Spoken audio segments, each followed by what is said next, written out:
آپ کو پتا ہے کہ اس دفعہ بجٹ جو آیا ہے 2026-27 کا، سندھ کو وفاق سے 2263 ارب روپے ملے ہیں۔ یہ بچے بچے کو پتا ہونا چاہیے، 2263 ارب روپے اس سال، ایک سال وفاق سے ڈائریکٹ۔ یہ ابھی وہ سندھ میں جو سندھ کی جو اپنی کمائی ہے اس کا ذکر نہیں ہو رہا، وہ کوئی 400 سے 500 ارب روپے وہ ہے۔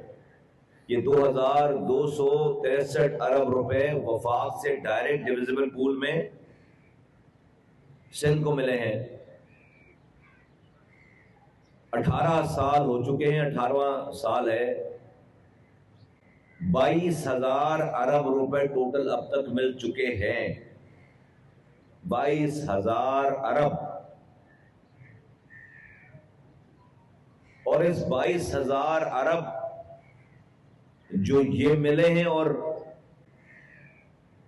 سندھ کہ اپنے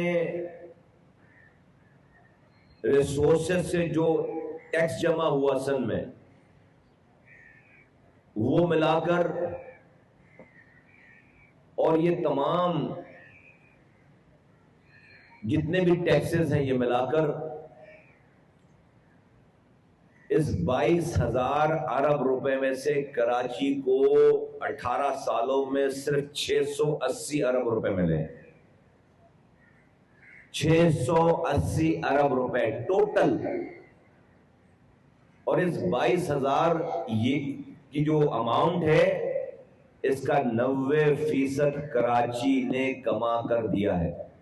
کراچی کو اس 22,000 ارب روپے میں سے صرف 680 ارب روپے ملے ہیں، جو کہ 3% بھی نہیں ہے، جو کہ 3% نہیں۔ یہ پورا کیس ہے۔ اس سال 2263 ارب روپے، 18 سالوں میں 22,000 ارب روپے، اس سارے اماؤنٹ کو کما کر دینے والا شہر 90% سے زائد کراچی، اور اس کو اس کا ریٹرن 3% بھی نہیں، 680 ارب روپے ٹوٹل۔ یہ ہے مسئلہ کراچی کا، یہ ہے ظلم ہمارے ساتھ، اور یہ پاکستان کے ساتھ ظلم ہے۔ اس پاکستان کی ٹوٹل آمدنی کا ہم 50% سے زائد کماتے ہیں، اس سندھ کی آمدنی کا 95% سے زائد ہم کماتے ہیں، اور یہ ہمارا ریٹرن ہے۔ یہ ٹوٹل 3% بنتے ہیں۔ آج سے 15 سال پہلے 2010 تک وفاق ہمیں ڈائریکٹ پیسے دیتا تھا، آکٹرائز ضلع ٹیکس کی کمپنسیشن کے طور پر، ساتھ میں NFC ایوارڈ تک جو 2010 میں ہوا ہے، ہمیں 1/6 آف دی GDP کا، ہمیں GST کا 1/6 آف دی GST کا ہمیں ملتا تھا۔ آپ سب کو پتا ہے 1991-92 تک آکٹرائز ضلع ٹیکس چنگیوں میں لیتے تھے۔ پاکستان کا بزنس مین جمع ہو کر وزیر اعظم نواز شریف کے پاس گیا اس وقت کہ بھائی یہ چنگیوں پہ ٹیکس لینا بند کر دیں، ہمیں جو ہے وہ سیلز ٹیکس میں ہم سے پیسے کاٹ کے لے لیں۔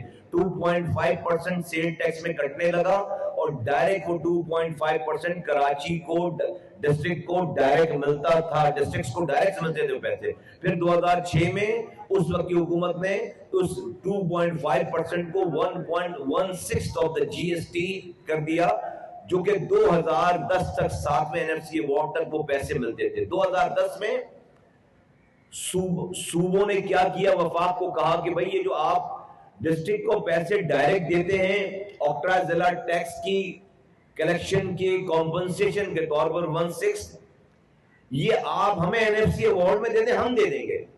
وہ دن ہے اور آج کا دن ہے کہ کسی بھی ڈسٹرکٹ کو جس میں سب سے زیادہ کراچی کو ملتا تھا، وہ پیسے ملنا بند ہو گئے۔ اگر وہ فارمولا جو کہ 2010 تک چلا ہے، 1/6 آف دا GST کا فارمولا 1/6 تو ابھی اس سال کے بجٹ میں ہمیں 270 ارب روپے ڈائریکٹ کراچی کو ملتے، ایک سال میں 270 ارب روپے ڈائریکٹ کراچی کو ملتے. کوئی بھی صوبائی حکومت، خاص طور پر سندھ حکومت، یہ نہیں کہہ رہی کہ یہ پیسے ڈسٹرکٹ کے نہیں ہیں، لے رہے ہیں وفاق سے، ہمیں دے نہیں رہے. تو اب تک اگر کراچی کو صرف اس کا جو کہ پہلے ملتا تھا شیئر، اگر وہ شیئر مل رہا ہوتا، 1/6 of the G S T مل رہی ہوگی، تو کراچی کو اب تک تقریباً 2 ٹریلین روپیز کراچی کو ملتے، 2000 ارب روپے. اس 22,000 ارب روپے میں سے صرف ایکسٹرا نہیں، جو فارمولا پہلے مل رہا تھا یا جو لے رہے ہمارے نام پر اور دے نہیں رہے، وہ 2000 ارب روپے بنتے. یہ ہے میرا پورا کیس. اس ایم کیو متحدہ قومی موومنٹ پاکستان کا یہ کیس ہے. یہ کیس کوئی ہمارا بنایا ہوا نہیں ہے، یہ کوئی سیاسی سٹنٹ نہیں ہے. یہ ہمارے اوپر ٹوٹل یہ ظلم کیسے ہو رہا ہے؟ ایسے ظلم ہو رہا ہے. اب ہم ایک سیاسی پارٹی ہیں، اس شہر میں ہماری نمائندگی ہے 40 سالوں سے. لوگ ہم سے ایکسپیکٹ کرتے ہیں کہ ہم ان کے اتنے زبو حالی کو ہم جو ہے وہ بدلیں، ان کو چینج کریں. یہ وہ ایم کیو نہیں ہے کہ تقریر کر کے رات میں گالیاں بک کر سو جائے گی اور اگلے دن آپ ان کے کارکنوں کے اوپر مقدمہ بنائیں گے. ہم تو لاجک کے ساتھ، نمبرز کے ساتھ، دلائل کے ساتھ آپ سے یہ مقدمہ آپ کے سامنے رکھیں گے، بھی پاکستان چلانے والوں کے سامنے رکھیں گے، اور اس کو انشاءاللہ تعالی ہم جیتیں گے. آپ کی جان نہیں چھوٹے گی. یہ تقاریر سے، غصہ کرنے سے اور جھوٹ بولنے سے ہم آپ کا پیچھا نہیں چھوڑیں گے. تو یہ پورا مقدمہ ہے. اس سال 2263 ارب روپے ملے. 2000 ارب میرے پورے نظامت کے دور میں، ایک 4 سالہ دور میں صرف 300 ارب روپے خرچ ہوئے، صرف 300. آپ 18 سالوں میں 22,000 ارب روپے تو وفاق نے دیے آپ کو، اور اس کا آپ نے 3% بھی کراچی کو نہیں دیا. تو اگر یہ 2000 ارب روپے جو میں بتا رہا ہوں، 2000 ارب روپے کا شارٹ فال ہے اس 18 سالوں میں، جو کہ کراچی کو ملنے چاہیے. یہ ملتے پیسے ڈیولپمنٹ کی مد میں، تو یہاں پر سڑکیں بنتی، سکولز بنتے، یہاں پر ہاسپٹلز بنتے، یہاں پر انفارمیشن ٹیکنالوجی کے مراکز بنتے، یہاں کا انفراسٹرکچر ٹھیک ہوتا، یہاں پر کاسٹ آف ڈوئنگ بزنس کم ہوتی.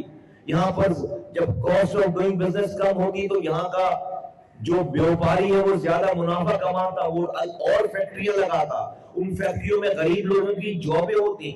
یہ جو سڑکیں بنتی، یہ اسکول بنتے، یہ اسپتال بنتے، وہاں پر روزگار کریٹ ہوتا، ایک پورے شہر کا ایکو سسٹم اور بڑا ہوتا. اور جب یہ سب کچھ ہوتا، یہ شہر بڑھتا، تو کیا یہ جو ہزاروں ارب روپے ابھی آپ کو میں بتا رہا ہوں، یہ کراچی نے اپنے پاس رکھ لیے.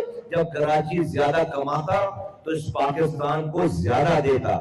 آج اس پاکستان کو آئی ایم ایف اس دلدل سے نہیں نکال سکتا، اس معاشی دلدل سے آئی ایم ایف نہیں نکال سکتا.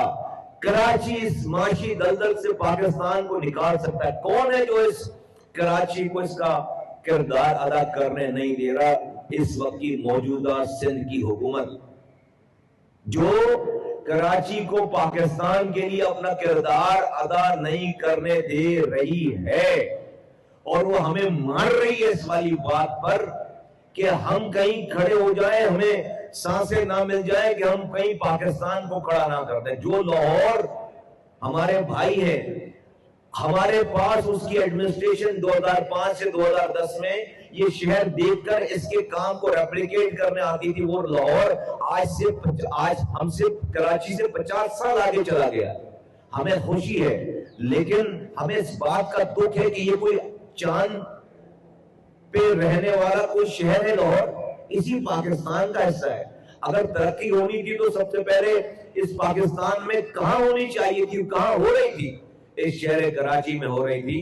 لیکن افسوس کے ساتھ یہ کہنا پڑتا ہے کہ پیپلز پارٹی کی پروونشل حکومت نے اس شہر کے ذریعے جو پاکستان کو ترقی ملنی تھی، پاکستان کو جو دلدل سے اکانومک دلدل سے نکل جانا چاہیے تھا. ہمیں اپنا رول ادا کرنے نہیں دے رہے, ہمیں مار رہے ہیں, ہمیں پینے کا پانی نہیں دیتے, ہمیں سیوریج کا نظام نہیں دیتے, ہمیں اسکول میں تعلیم ہمارے اسکول نہیں بناتے, بچیوں کے اسکول میں واش روم ٹوائلٹ تک نہیں ہے. کون اپنی بچیوں کو اسکول بھیجے گا سرکاری اسکول جہاں پر واش روم نہ ہو؟ واش روم ہزاروں اسکول ہیں جن میں واش روم نہیں ہے. کیسے تعلیم؟ سندھ میں سب سے زیادہ اسٹینڈنگ جو ہے وہ سندھ میں ہے, جو دماغ اور جسم نہیں بڑھ رہا بچے کا تھا, اس کی غذا, ماں کی غذا کی قلت کی وجہ سے, بچے کی دودھ کی غذا کی قلت کی وجہ سے 2,60,00,000 بچے ملک میں اسکولوں سے باہر ہیں. سب سے بڑی تعداد جو ہے وہ سندھ کے اندر ہے بچوں کی اسکولوں سے باہر رکھنے کی. کسی پاکستان میں, پورے پاکستان میں کتے کے کاٹے سے مرنے کی خبر نہیں آتی. سندھ سے سب سے زیادہ کتے کے کاٹنے سے بچے جو ہے وہ اپنی جانوں سے دے رہے ہیں. پورے پاکستان سے گٹر میں گر کر مرنے والے کی کوئی خبر نہیں آتی. سندھ ہے وہ واحد صوبہ جہاں سے گٹر میں گر کر بچے اپنی جانیں دے رہے ہیں.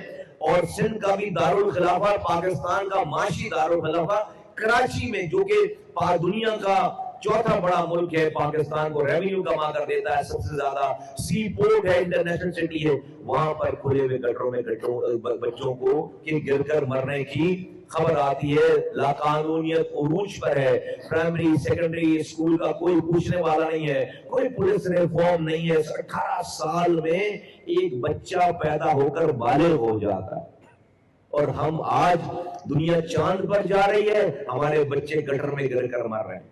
دنیا جدید ترقی, دنیا کیا, ہمارے ملک میں دوسرے شہر, اسی ملک کے دوسرے شہر ایئر ایمبولنس چلانے کی بات کر رہے ہیں, میٹرو چلا رہے ہیں, ٹرینیں چلا رہے ہیں. ہمارے یہاں سائیکل پہ ایمبولنس چلائی جا رہی ہے.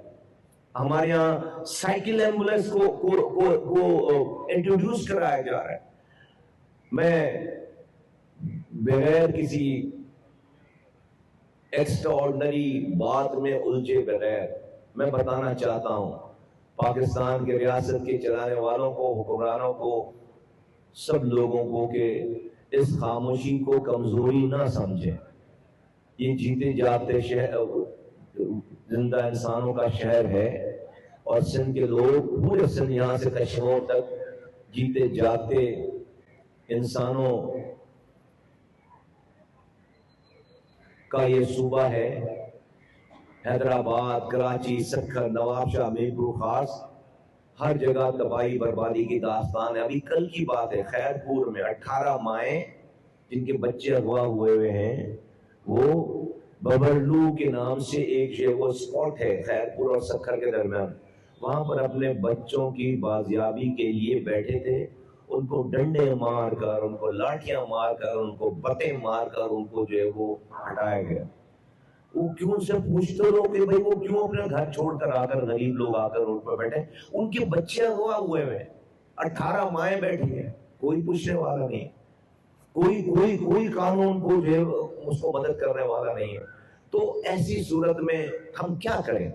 ہم نے آئینی ترمیم پیش کر دی جس کو بلڈوز کر دیتے, جس میں حل ہے ان تمام چیزوں کا. ایم کیو نے آئینی ترمیم پیش کر دی جس کو اپنے نمبر سے بلڈوز کر دیتے.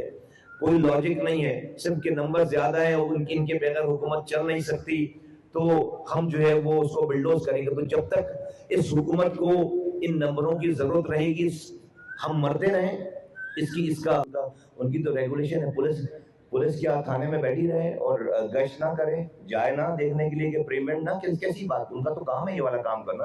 اور ہماری اچھی کوارڈینیشن ہے اس معاملے میں. ہیلتھ منسٹری کی, پروونشل ہیلتھ منسٹری کو میں نے اپنا ڈی جی ہیلتھ بھیجا تھا جب یہ آؤٹ بسٹ ہوا تھا, وہ آ کر یہاں پر پوری انکوائری کر کے گئے اور ساری چیزیں. ابھی بھی ہمارا جو ہے وہ بہت کلوز, جو ہم ان کو گائیڈ لائن پرووائڈ کر سکتے ہیں, پوری گائیڈ لائن پرووائڈ کی جا رہی ہے. لیکن بہت تشویشناک بات ہے کہ ایک جگہ سے ایک چیز ایکسپوز ہونے کے بعد دوبارہ وہاں پر یہ چیز ہوگی. اس کا مطلب ہے کہ جو انفورسمنٹ ہے گراؤنڈ پہ, وہ اس طرح سے نہیں کی گئی. ابھی ہم نے دوبارہ اس کو جو ہے وہ, اس والے کیس کو, جو ایک کیس آیا ہے, اس کو ہم بہت جو ہے وہ بہت ڈیپلی جا کر اس کو ہم انویسٹیگیٹ کر رہے ہیں, اور ہم اپنی گائیڈنس پرووائڈ کریں گے کہ جہاں پہ ہم بتا سکیں تمام صوبائی حکومت میں. جی یار پیٹرول والا ڈیفینیٹلی جو ہے وہ آپ کے جو وار سے جڑی ہوئی ہے، وہ اس کے اندر راکٹ سائنس نہیں ہے. حکومت جو ہے وہ جو ڈیفینیٹ کا موقف ہے، اور موقف میں سمجھنا صحیح ہے کہ ہم تو خوشی سے نہیں بڑھا رہے. وار کی وجہ سے جو بھی اپس اینڈ ڈاؤن ہو رہے ہیں، اور ہم تو اس کو ایک ویک تک بھی لے کر نہیں جا رہے. ہم تو روز اسی لیے کر رہے ہیں تاکہ ہم ایسا نہ ہو کہ آج قیمتیں کم ہو گئی، ایک ویک کے بعد ہم قیمتیں کم کریں گے تو جو ہے وہ ایک ویک کا منافع کما لے لوگوں سے. تو جو سچویشن ہے، اللہ کرے یہ وار جو ہے وہ رکے. تو آپ نے دیکھا تھا کہ تھوڑا سا گیپ آیا تھا تو قیمتیں نیچے گئی تھیں. اب اس وار کی وجہ سے قیمتیں جو اوپر نیچے ہوئی.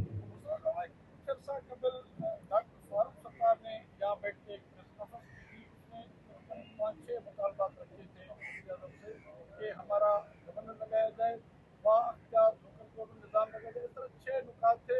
اگر نہیں لگائے گئے تو ہم لوگوں کو سڑکوں پہ لائیں گے. جلد جو ہے سلسلے میں اعلان کریں گے. اب آپ نے جو آج اعلان کیا ہے، کیا خالد محمود صدیقی علیحدہ اعلان کریں گے یا آپ علیحدہ کریں گے؟ خالد سرکار کا وہ موقف کیا تھا، اب آپ کا موقف؟ دیکھیے، خالد محمود صدیقی صاحب چیئرمین ہیں پارٹی کے آئین کے مطابق، رائٹ. پارٹی کا ایک آئین ہے جس میں ان کو جو یہ ہوتا ہے. پارٹی کا آئین یہ کہہ رہا ہے کہ 3 سال 4 سال میں الیکشن پارٹی کے ڈیو ہیں. وہ 1.5 سال پہلے اس کی مدت گزر گئی. تو خالد محمود صاحب جو چیئرمین ہیں وہ ایکسٹینشن، چوتھی ایکسٹینشن لی ہے انہوں نے. اس کی ایکسٹینشن ایکسپائر ہوئی ہے اکتوبر میں. اور وہ ایکسٹینشن والے وہ جو چیئرمین ہیں، پھر ڈیفینیٹلی جب آپ اتنے ویک ہو جائیں تو آپ میری قوم کا مقدمہ کیا لڑیں گے؟ جب تک آپ الیکشن نہیں ہو جاتے پارٹی میں، تو پارٹی میں کوئی جو ہے وہ اس طرح سے متفقہ قسم کا کوئی بندہ وہ اپنے ریٹ نہیں بنا سکتا. یہ مجبوری ہے اور یہ حالات خود ہی پیدا کر دیے گئے ہیں. ٹھیک ہے. تو نہیں، ہمیں تو نہیں بتایا، کہیں کوئی میٹنگ نہیں ہوئی کہ جی گورنر ہماری ریڈ لائن ہے، ہمیں بتایا نہیں. اگر ہم بتاتے تو میں اس کے اوپر آپ کو کامنٹ کرتا.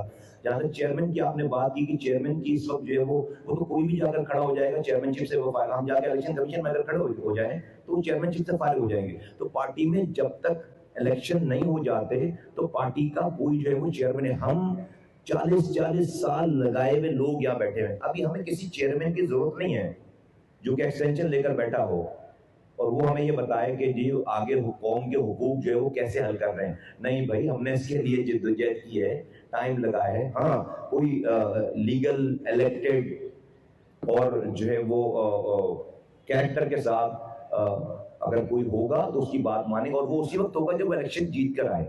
پاکستان کی تاریخ میں پہلا واقعہ ہے کہ کوئی پارٹی کا چیئرمین جو ہے وہ ایکسٹینشن لینے گیا ہو. ورنہ تو پارٹی کے لیڈروں کی اتنی ریٹ ہوتی ہے کہ رات کے ان کے الیکشن ہی نہیں ہوتے. آپ امیجن کریں کہ الطاف حسین، مولانا فضل الرحمان، عمران خان، زرداری صاحب، شہباز شریف، نواز شریف، یہ کوئی ان کے آگے کوئی الیکشن لڑے گا؟ لیکن یہاں تو کوئی ایسا نہیں ہے کہ کوئی عمران خان ہو یا کوئی الطاف حسین ہو یا کوئی مولانا. یہاں تو ایک آئین ہے، اس کے حساب سے چلنا ہے سب لوگوں نے. اس آئین کے لیے الیکشن کرا، وہ الیکشن نہیں کرا رہے. پھر کہتے ہیں کہ جی وہ الیکشن، ابھی طرح کی باتیں. کسی نے آپ کے طرح لوگوں نے مجھ سے پوچھا کہ بھائی آپ جو ہے وہ الیکشن ہوئے تو آپ الیکشن جیتیں گے یا ہاریں گے؟ تو اس کا جواب یہ کہ ایکسٹینشن لینے والوں سے نہیں پتا چل رہا آپ کو الیکشن کون جیتے گا. اگر کوئی جیت سکتا ہوتا تو ایکسٹینشن لیتا. تو یہ خرابی. لیکن ہم نے اس کے لیے وہ ایک سائڈ بزنس ہے، ہم نے اس کے لیے قوم کی جدوجہد نہیں روکی ہے. ہم میں سے جو یہاں لوگ بیٹھے ہوئے ہیں ان کو کسی کی ضرورت نہیں ہے کہ وہ آ کر ہمیں جو ہے وہ گائیڈنس پرووائڈ کرے، جو ہمیں یہ بتائے کہ جو ہے وہ ہمیں حقوق کے لیے کیا بات کرنی ہے. ہم سب لوگ اتنے تجربے کار ہیں، بلکہ سب سے مجھے لگتا ہے زیادہ تجربے کار ہیں. ہمارا ٹریک ریکارڈ ہے کہ ہم نے لوگوں کو سرو کیا ہے، ہم نے پارٹی چلائی ہے. ذمہ داری آج بھی ہماری کاندھوں پہ کھڑی. اور یہ کوئی میں کسی اور جگہ تو بیٹھا نہیں ہوں، یہ ایم کیو ایم کا مرکز بہادر آباد ہے جہاں پر ہم بیٹھ کر جو ہے وہ یہ ساری بات کر رہے ہیں. تو مجھے لگتا ہے کہ جیسے الیکشن ہو جائیں گے، ساری جو جیتے گا اس کو پھر ہم مانیں گے.